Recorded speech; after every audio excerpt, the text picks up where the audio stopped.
Lecture dédiée aux amants et aux acheteurs du livre.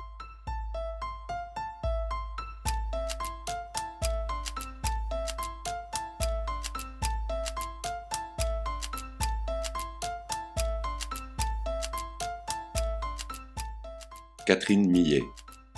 La vie sexuelle de Catherine M. Récit. Édition du Seuil. 2001.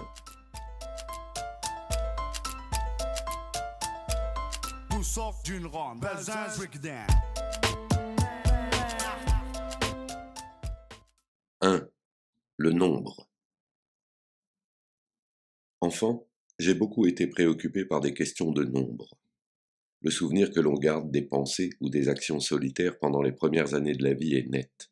Ce sont là les premières occasions données à la conscience d'apparaître à elle-même, tandis que les événements partagés avec autrui demeurent pris dans l'incertitude des sentiments, admiration, crainte, amour ou détestation, que nous inspirent les autres et que, enfant, on est encore moins qu'à l'âge adulte apte à départager ou même à comprendre. Je me souviens donc particulièrement des réflexions qui m'entraînaient chaque soir, avant l'endormissement, dans une scrupuleuse occupation de comptage. Peu de temps après la naissance de mon frère, j'avais alors 3 ans et demi, ma famille a emménagé dans un nouvel appartement. Pendant les premières années où nous l'avons occupé, on avait installé mon lit dans la plus grande pièce, face à la porte. Je ne trouvais pas le sommeil tant que, fixant la lumière qui provenait de la cuisine où ma mère et ma grand-mère s'affairaient encore, de l'autre côté du couloir, je n'avais pas envisagé, les unes après les autres, ces questions. L'une d'entre elles portait sur le fait d'avoir plusieurs maris. Non pas sur la possibilité d'une telle situation, qui semble avoir été admise, mais bien sur ses conditions. Une femme pouvait-elle avoir plusieurs maris en même temps, ou bien seulement l'un après l'autre? Dans ce cas, combien de temps devait-elle rester mariée avec l'un avant de pouvoir changer? Combien pouvait-elle raisonnablement en avoir? Quelques-uns, de l'ordre de 5 ou 6, ou bien un nombre beaucoup plus important, voire illimité? Comment m'y prendrais-je, moi, lorsque je serais grande? Au fil des années, s'est substitué au comptage des maris celui des enfants. Je suppose que, pouvant me trouver sous l'emprise de la séduction d'un homme identifié, successivement, des acteurs de cinéma, un cousin germain, etc., et fixant mes rêveries sur ses traits, j'étais peut-être moins livré à l'incertitude. J'imaginais de façon plus concrète ma vie de femme mariée, et donc la présence d'enfants. Se reposaient sensiblement les mêmes questions. 6 était-il le nombre raisonnable, ou bien pouvait-on en avoir plus? Quel écart d'âge pouvait-il y avoir entre chacun? S'ajoutait la répartition entre filles et garçons. Je ne peux me remémorer ces réflexions sans les rattacher à d'autres obsessions qui m'occupaient dans les mêmes moments. J'avais établi avec Dieu une relation qui m'obligeait chaque soir à me soucier de son alimentation et l'énumération des plats et des verres d'eau que je lui faisais parvenir par la pensée, inquiète de la juste quantité, du rythme de la transmission, etc., alternée donc avec ces interrogations sur le remplissage de ma vie future avec maris et enfants. J'étais très religieuse, et il n'est pas impossible que la confusion dans laquelle je percevais l'identité de Dieu et de son Fils ait favorisé mon inclination pour les activités de comptage. Dieu était la voix tonnante qui rappelait les hommes à l'ordre sans montrer son visage. Mais on m'avait enseigné qu'il était en même temps le baigneur en plâtre rose que je plaçais chaque année dans la crèche, le malheureux cloué sur la croix devant laquelle on prie, pourtant l'un et l'autre étaient aussi son Fils, ainsi qu'une sorte de fantôme appelé Saint-Esprit. Enfin, je savais bien que Joseph était le mari de la Vierge, et que Jésus, tout en étant Dieu et Fils de Dieu, l'appelait Père. La Vierge elle-même était bien la mère de Jésus, mais il arrivait qu'on dise qu'elle en était la fille. Parvenu à l'âge de fréquenter le catéchisme, j'ai un jour demandé un entretien au prêtre. Le problème qu'il fallait que je lui expose était le suivant. Je voulais devenir religieuse, épouser Dieu, et partir missionnaire dans une Afrique où pullulaient les peuplades démunies. Mais je souhaitais aussi avoir mari et enfant. Le prêtre était un homme laconique qui coupa court à l'entretien, jugeant ma préoccupation prématurée. Jusqu'à ce que naisse l'idée de ce livre, je n'ai jamais trop réfléchi sur ma sexualité. J'étais toutefois consciente d'avoir eu des rapports multiples de façon précoce, ce qui est peu coutumier, surtout pour les filles, en tout cas dans le milieu qui était le mien. J'ai cessé d'être vierge à l'âge de 18 ans, ce qui n'est pas spécialement tôt, mais j'ai partousé pour la première fois dans les semaines qui ont suivi ma défloration. Je n'ai évidemment pas été celle qui, cette fois-là, prit l'initiative de la situation, mais je fus celle qui la précipita, ce qui est resté à mes propres yeux un fait inexpliqué. J'ai toujours considéré que les circonstances avaient mis sur mon chemin des hommes qui aimaient faire l'amour en groupe, ou regarder leur partenaire faire l'amour avec d'autres hommes. Et l'unique idée que j'avais de moi-même à ce sujet était qu'étant naturellement ouverte aux expériences, n'y voyant pas d'entrave morale, je m'étais volontiers adopté à leur mœurs. Mais je n'en ai jamais tiré aucune théorie, et je n'ai donc jamais été une militante. Nous étions 3 garçons et 2 filles, et nous finissions de dîner dans un jardin sur une colline au-dessus de Lyon. J'étais venu rendre visite à un jeune homme dont j'avais fait la connaissance peu de temps auparavant, lors d'un séjour à Londres, et j'avais profité de la voiture du petit ami d'une amie, André, lui-même lyonnais, pour descendre de Paris. Sur la route, comme j'avais demandé que l'on s'arrête pour faire pipi, André était venu me regarder et me caresser alors que j'étais accroupi. Ce n'était pas une situation désagréable, mais elle me rendait néanmoins un peu honteuse, et c'est peut-être dès ce moment-là que j'ai appris à me sortir de l'embarras, en plongeant le visage vers l'entrejambe et en prenant la queue dans ma bouche. Arrivé à Lyon, je suis resté avec André, et nous nous sommes installés chez des amis à lui, un garçon appelé Ringo, qui vivait avec une femme plus âgée à qui appartenait la maison. Cette dernière s'était absentée, et les garçons en ont profité pour faire une petite fête. Un autre garçon est venu, accompagné d'une fille, longue, avec des cheveux très courts et drus, un peu masculine. C'était en juin ou en juillet. Il faisait chaud et quelqu'un a lancé que nous devrions tous nous déshabiller et plonger ensemble dans le grand bassin. J'ai entendu la voix d'André, s'exclamant que sa copine ne serait pas la dernière à s'y mettre, un peu étouffé, parce qu'en effet j'avais déjà le t-shirt par-dessus la tête. J'ai oublié à partir de quelle date et pour quelle raison j'avais cessé de porter des sous-vêtements, alors que ma mère m'avait fait porter dès l'âge de 13 ou 14 ans soutien-gorge à armature et gaine culotte, sous prétexte qu'une femme devait être tenue. Toujours est-il que je me suis retrouvé presque immédiatement nu. L'autre fille a commencé elle aussi à se dévêtir, mais finalement, personne n'est entré dans l'eau. Le jardin était à découvert, pour cette raison sans doute, les images qui me reviennent ensuite sont celles de la chambre. Moi, dans le creux d'un haut lit en fer forgé, ne voyant à travers les barreaux que les murs restaient fortement éclairés, devinant l'autre fille allongée sur un divan dans un angle de la pièce. André m'a baisé le premier assez longuement et tranquillement, comme c'était sa manière. Puis il s'est interrompu brusquement. Une ineffable inquiétude m'a gagné, juste le temps de le voir s'éloigner, marchant lentement, les reins creusés, vers l'autre fille. Ringo est venu le remplacer sur moi, tandis que le troisième garçon, qui était plus réservé, et qui parlait moins que les autres, accoudé près de nous, passait sa main libre sur le haut de mon corps. Le corps de Ringo était très différent de celui d'André et je l'aimais mieux. Il était plus grand, plus nerveux. Et Ringo était de ceux qui détachent le travail du bassin du restant du corps, qui martèlent, sans couvrir, le torse dressé sur les bras. Mais à mes yeux, André apparaissait comme un homme plus mûr, en effet plus âgé, il était allé en Algérie. Sa chair était un peu plus molle, et ses cheveux déjà un peu moins fournis, et je trouvais agréable de m'endormir levé contre lui, les fesses sur son ventre, lui disant que j'avais juste les bonnes proportions pour ça. Ringo s'est retiré, et celui qui regardait en me caressant a pris son tour, alors que je retenais depuis un certain temps une terrible envie d'uriner. Il a fallu que j'y aille. Le garçon timide est resté dépité. Quand je suis revenu, il était avec l'autre fille.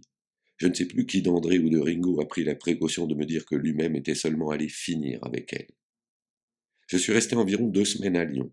Mes copains travaillaient dans la journée, et je passais mes après-midi avec l'étudiant rencontré à Londres. Quand ses parents étaient absents, je me couchais sur son cosy, et lui se couchait sur moi, et je devais être attentive à ne pas cogner ma tête contre l'étagère. Je n'avais pas encore beaucoup d'expérience, mais je le regardais comme encore plus novice que moi, à la manière dont il glissait furtivement son sexe encore un peu souple et moite dans mon vagin, et dont son visage bientôt s'affaissait dans mon cou. Il devait être suffisamment préoccupé par ce devaient être les réactions d'une femme pour me demander très sérieusement si le sperme projeté sur les parois du vagin ne procurait pas un plaisir spécifique. J'ai été interloqué. C'est à peine si je ressentais bien la pénétration du membre, alors que je puisse distinguer quand une petite flaque visqueuse se répandait au fond de moi. Vraiment, c'est curieux, pas la moindre sensation en plus? Non, rien du tout. Il était plus soucieux que moi. La petite bande venait m'attendre en fin d'après-midi sur le quai où débouchait la rue. Ils étaient joyeux, et le père de l'étudiant, les apercevant un jour, avait déclaré, en mettant plutôt de la cordialité dans la remarque, que je devais être une sacrée fille pour avoir tous ces gars à ma disposition.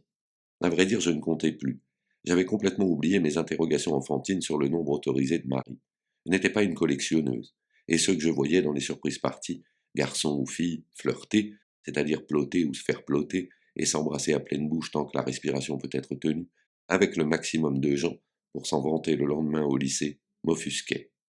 Je me contentais de découvrir que cette défaillance voluptueuse que j'éprouvais au contact de l'ineffable douceur de toutes les lèvres étrangères, ou lorsqu'une main s'appliquait sur mon pubis, pouvait se renouveler à l'infini, puisqu'il s'avérait que le monde était plein d'hommes disposés à cela. Le reste m'était indifférent. Je faillis être défloré plus tôt par un flirt qui me faisait pas mal d'effet, un garçon au visage un peu mou, aux lèvres immenses, aux cheveux d'un noir total. Peut-être que, sous le pull retroussé qui m'engonçait, étirant le bord de la culotte jusqu'à me cisailler l'aine, un bras, une main, n'avaient encore jamais parcouru autant de surface de mon corps. Telle fut la première fois où je me suis senti étreinte par le plaisir. Le garçon m'a demandé si j'en voulais plus. Je n'avais aucune idée de ce que cela pouvait vouloir dire. Mais j'ai dit que non, parce que je n'imaginais pas ce que je pourrais avoir de plus. D'ailleurs, j'ai interrompu la séance et, bien que ce flirt ait été une relation suivie, retrouvée régulièrement au moment des vacances, je n'ai pas pensé à la renouveler. Je n'étais pas tellement préoccupé non plus par l'envie de sortir avec quelqu'un ni avec quelques-uns. Par 2 fois, je tombais amoureuse, chaque fois d'un homme avec lequel les relations physiques étaient d'emblée empêchées. Le premier venait de se marier, et de toute façon ne me témoignait pas d'intérêt. Le second vivait au loin. Je ne tenais donc pas à m'attacher à un petit ami. L'étudiant était trop fade, André était quasiment fiancé à mon ami, et Ringo vivait maritalement. Et j'avais à Paris cet ami avec qui j'avais fait l'amour pour la première fois, Claude, qui lui-même semblait amoureux d'une jeune fille bourgeoise, capable de lui dire des phrases aussi poétiques que touche mes seins comme ils sont doux ce soir, sans lui permettre d'aller plus loin. Cet exemple m'avait confusément fait comprendre d'emblée que je n'appartenais pas à la classe des séductrices, et que par conséquent ma place dans le monde était moins parmi les autres femmes, face aux hommes, qu'aux côtés des hommes. Tout simplement, rien ne m'empêchait de renouveler l'expérience d'aspirer une salive dont le goût est toujours différent, de presser dans la main sans le voir un objet toujours inattendu. Claude avait une belle bite, droite, bien proportionnée, et les tout premiers accouplements m'ont laissé le souvenir d'une sorte d'engourdissement, comme si j'avais été raidi et obturé par elle. Quand André s'était débraguetté à hauteur de mon visage, j'avais été étonné de découvrir un objet plus petit, plus malléable aussi, parce que, à la différence de Claude, il n'était pas circoncis. Une bite immédiatement décalotée s'adresse au regard.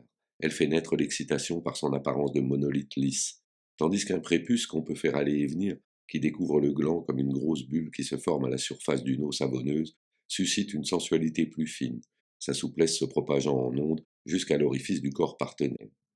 La bite de Ringo était plutôt de la famille de celle de Claude, celle du garçon timide plutôt de celle d'André.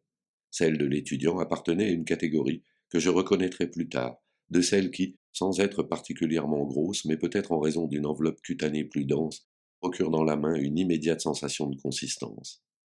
J'apprenais que chaque sexe appelait de ma part des gestes, voire des comportements différents. Et de même qu'il me fallait chaque fois m'adapter à un autre épiderme, une autre carnation, une autre pilosité, une autre musculature, il va de soi par exemple que, non seulement on n'agrippe pas de la même façon un torse au-dessus de soi, selon qu'il est lisse comme une pierre, ou alourdi de seins légèrement formés, ou qu'il brouille la vue de l'écran d'une toison, mais encore ces visions ne résonnent pas de la même façon dans l'imaginaire. Ainsi il m'apparaît rétrospectivement que j'avais tendance à être plus soumise avec des mecs au corps sec ou un peu défait, comme si je les considérais vraiment mal, tandis que j'avais plus d'initiative avec des corps plus lourds, que je féminisais quelle qu'ait été leur taille.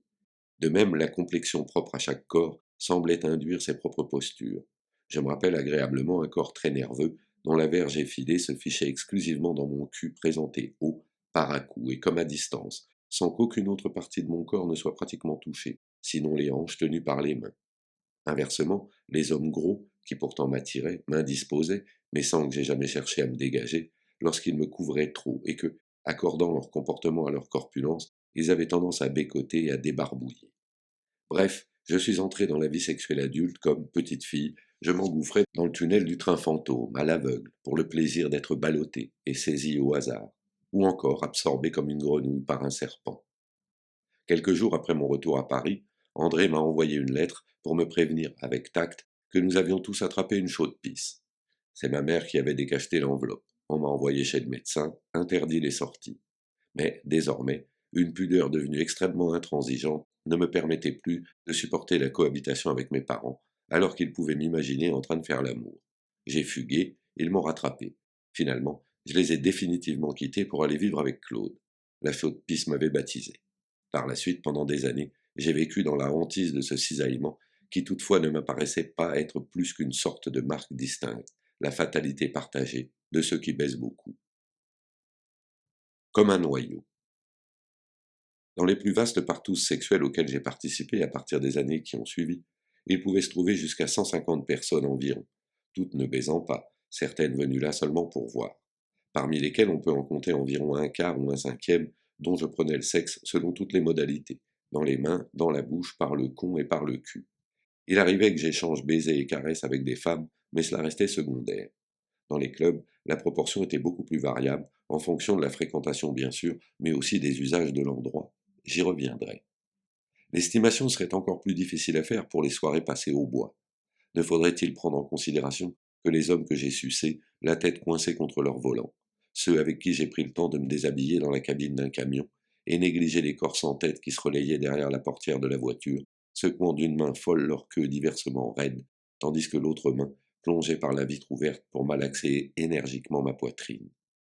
Aujourd'hui, je suis capable de comptabiliser 49 hommes dont je peux dire que leur sexe a pénétré le mien, et auxquels je peux attribuer un nom, ou du moins, dans quelques cas, une identité.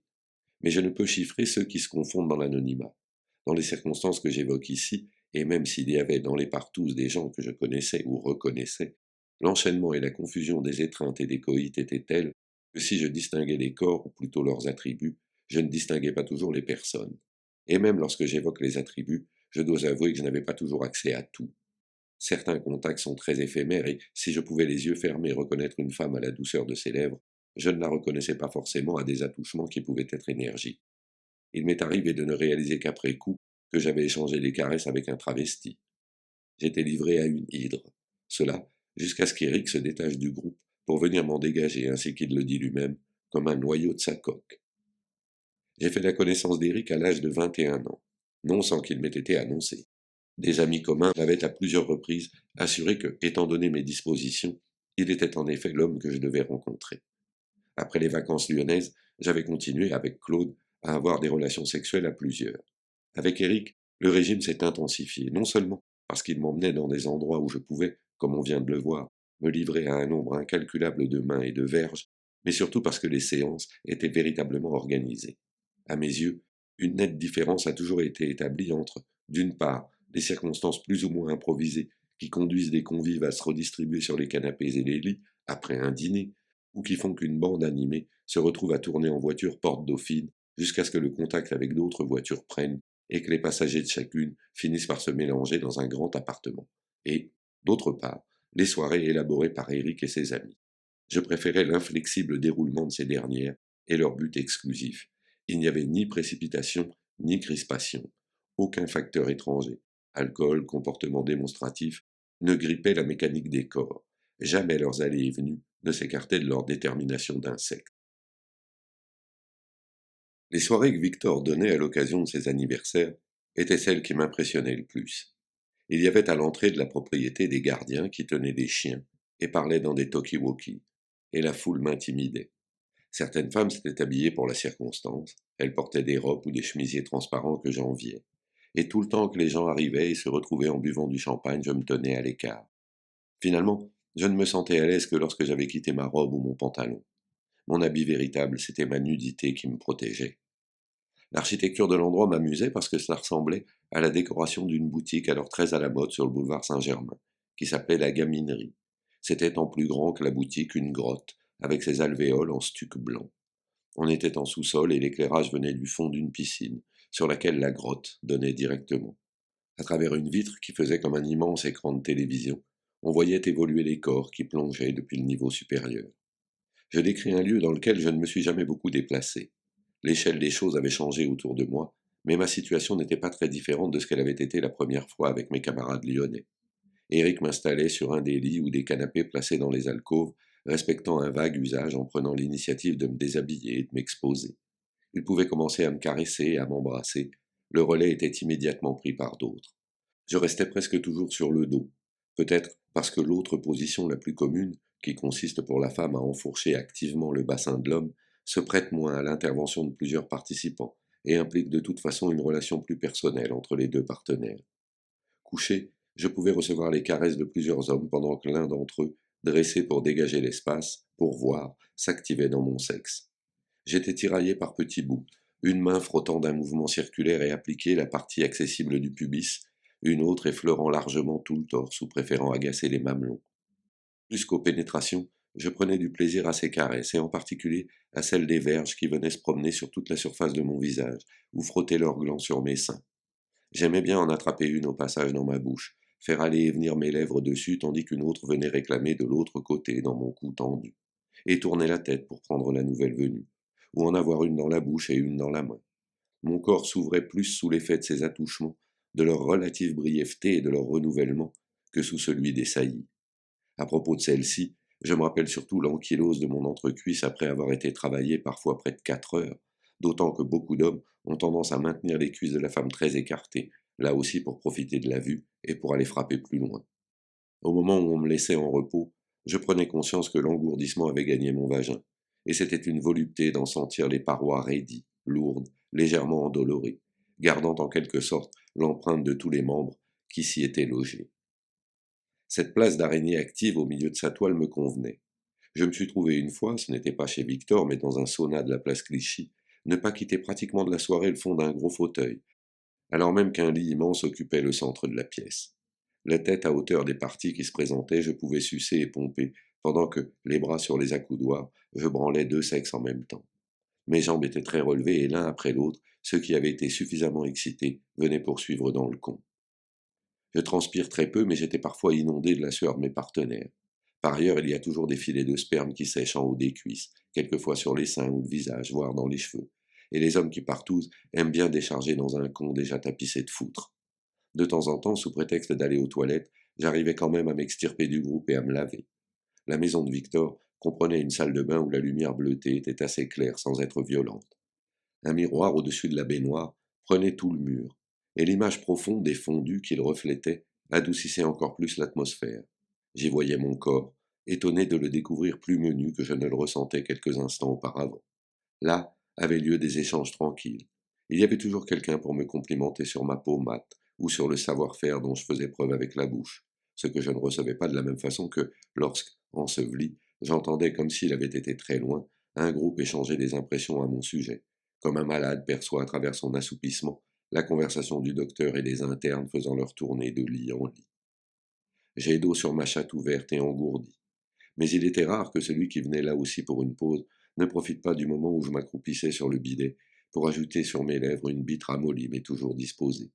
Et à plusieurs reprises, à peine rafraîchi, debout, les mains sur le bord du lavabo, j'ai offert ma vulve à la pression de plus en plus sûre d'un sexe qui finalement réussissait à donner encore quelques coups de boutoir. Un des plaisirs que j'aime le plus retrouver est celui que procure un sexe qui se glisse ainsi entre les grandes lèvres et s'y affirme en les décollant progressivement l'une de l'autre, avant de s'engouffrer dans un espace dont j'ai eu tout le temps de bien éprouver la béance. Je n'ai jamais eu à souffrir d'aucun geste maladroit ou brutal, et j'ai toujours plutôt bénéficié d'attention. Si j'étais fatigué, ou si la position devenait inconfortable, il suffisait que je le fasse savoir, souvent d'ailleurs par l'intermédiaire d'Éric, jamais loin, pour qu'on me laisse me reposer ou me lever. En fait, la gentillesse sans insistance presque indifférente, dont j'étais entouré dans les partouzes, convenait parfaitement à la très jeune femme que j'étais, gauche dans ses relations avec autrui. La population du bois était plus mélangée, aussi socialement, et il me semble que j'ai dû avoir affaire là, parfois, à des hommes plus timides encore que moi. Je voyais peu les visages, mais j'ai croisé des regards qui me considéraient dans une sorte d'expectative, certains même avec étonnement. Il y avait les habitués qui connaissaient les lieux, organisaient brièvement le déroulement des choses, et ceux dont la présence était plus furtive, ceux aussi qui regardaient sans se mêler. Le cadre et les protagonistes avaient beau changer d'une fois sur l'autre, et Eric s'employait à renouveler les situations, moi l'accompagnant toujours avec un peu d'appréhension. Mon plaisir était paradoxalement de retrouver dans ces circonstances inconnues des réflexes, des relations familières. Il y eut un épisode contrasté. J'avais trouvé place sur un de ces bancs de béton particulièrement rugueux à cause du granulat qu'ils contiennent. Un groupe s'était formé. J'avais de part et d'autre de la tête les bas-ventres de 3 ou 4 hommes qui venaient se faire prendre dans ma bouche, mais je pouvais aussi apercevoir de biais la trace claire des mains de ceux qui formaient le second cercle, qu'ils secouaient sur leurs bites et qui ressemblaient à des ressorts qu'on fait vibrer. Derrière, il y avait encore quelques ombres attentives. Au moment où on commençait à retrousser mes vêtements, le fracas d'un accident de voiture s'est fait entendre. On m'a laissé. Nous étions dans un de ces bosquets aménagés le long du boulevard de l'Amiral Brix, près de la porte Maillot. J'ai attendu quelques instants, puis suis allé rejoindre le groupe,